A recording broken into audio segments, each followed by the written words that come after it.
এমনকি শিশু থেকে যে বৃদ্ধ যারা রয়েছেন অসুস্থ রয়েছেন নিজের ব্যবহার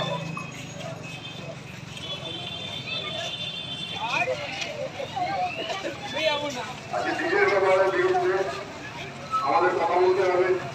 আমরা দেখেছি শান্তিপুরের বিভিন্ন উৎসবে যে ডিজের ব্যবহার সেটা অত্যন্ত রকম ভাবে আপত্তিকর। যারা ডিজে বাজাচ্ছেন হয়তো ডিজেটা বাজিয়ে দিয়ে কোথাও চলে গেছে, 5-7 জন মানুষ হয়তো তার বিরোধ করছে, কিন্তু সে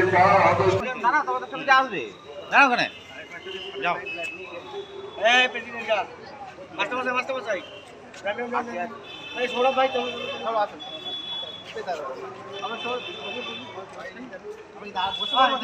বসে